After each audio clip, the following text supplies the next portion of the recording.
Voici la revue de presse. Bonjour Marion Lagardère. Bonjour Patrick, bonjour Julie, bonjour à tous. Évidemment, ce matin, vos journaux décryptent largement l'interview présidentielle d'hier soir. Et à lire les analyses, eh bien, on sent les éditorialistes bien décontenancés. Comment qualifier cette interview, se demande par exemple Patrice Chabanet dans le journal de la Haute-Marne.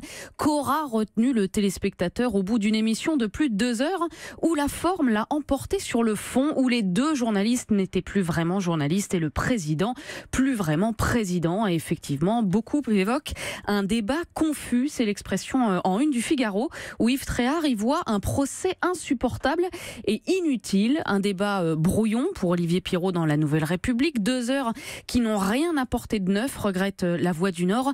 C'est la pire émission que j'ai jamais vue, lance carrément l'ancien conseiller en communication de Nicolas Sarkozy, Franck Louvrier dans Le Parisien.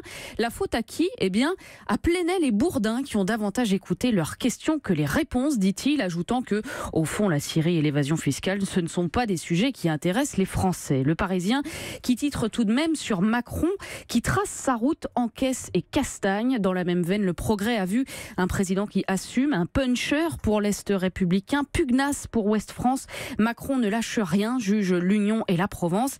Enfin, il y a ce même entretien décrit par Florence Chédotal dans La Montagne. Il faut imaginer Emmanuel Macron sur un ring, dit-elle, face à 2 pitbulls de l'interview, catégorie mâle de plus de 60 ans. Le président venait prendre des coups et il en a donné, mais que restera-t-il de ce sketch surjoué, de cette épuisante distribution de baffes en jet continu, sinon, dit-elle, un combat d'ego où l'agressivité rivalisait avec les coups bas et l'orgueil testostéroné.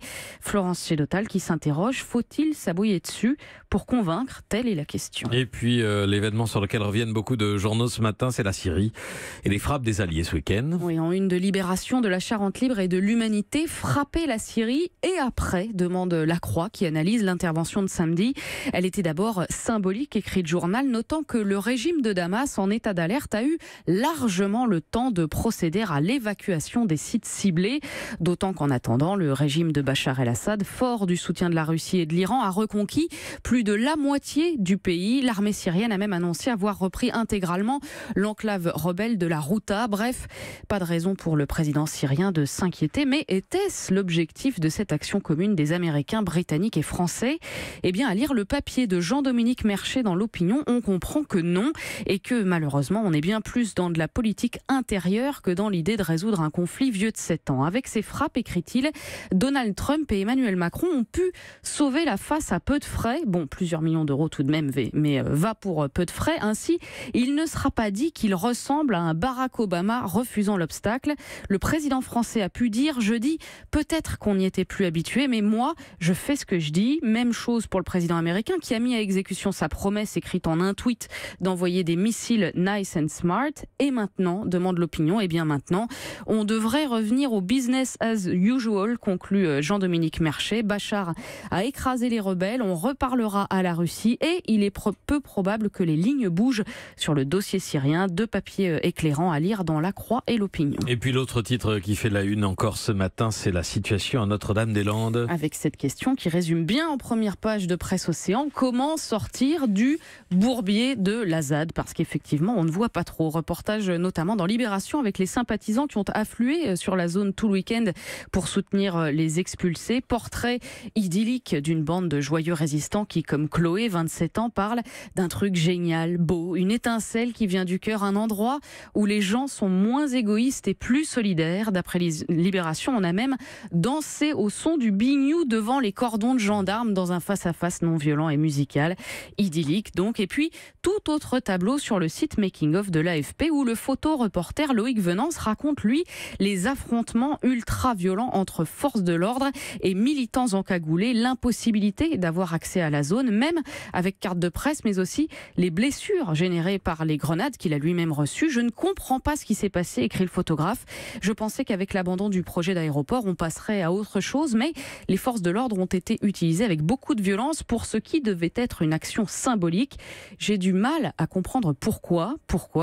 Eh bien, d'après le quotidien L'Opinion, parce que ça fait partie, entre autres, du plan com d'Emmanuel Macron pour faire passer la grève de la SNCF au second plan. Décryptage et confidence surprenante, page 5. Moins les cheminots feront les gros titres, moins le mouvement aura de chances de prospérer, note satisfait le conseiller d'un ministre interrogé par Nathalie Segonne, qui évoque une bataille de communication pour faire diversion de fait en envoyant 2500 gendarmes expulser 250 zadistes. Les images spectaculaires de batailles rangées n'ont pas tardé à tourner en boucle sur les chaînes d'infos, dit-elle, et le dossier SNCF a été relégué en 3e position dans le JT de France 2 samedi soir. On a bien entretenu le feuilleton de l'évacuation pour faire descendre le mouvement social dans la hiérarchie médiatique, reconnaît un autre conseiller anonyme. Voilà les bienfaits de la ZAD vus des ministères, enquête à lire donc dans L'Opinion. Enfin, qui dit blocage dit aussi rhumatisme. Oui. C'est le dossier santé du Parisien ce matin. Stop aux idées reçues, Patrick, sur les rhumatismes. C'est le titre du journal. C'est un peu comme la Syrie ou la ZAD. C'est pas tout à fait ce que vous croyez. Ça ne concerne que les personnes âgées. Eh bien non, répond le Parisien. L'arthrose étant en partie héréditaire, elle peut concerner tout le monde. Il arrive même que des enfants et adolescents aient des rhumatismes inflammatoires, en particulier les filles. Le surpoids peut les provoquer. Eh bien c'est vrai, d'après les médecins, tout comme le fait que les douleurs se déclenchent plus facilement lorsque l'air est humide. En revanche, explique le médecin interrogé par le Parisien, se faire craquer les articulations des doigts ne change rien, ça ne guérit pas les rhumatismes. La meilleure façon de lutter, conclut-il, c'est de pratiquer une activité physique, ne serait-ce que de la marche. Voilà, c'est le conseil du jour pour éviter les blocages. Rien ne sert de se faire craquer les jointures bruyamment, il faut accepter de bouger. Bon, très bien, merci. C'était Marion Lagardère pour la revue de presse. Merci à vous. Europe 1.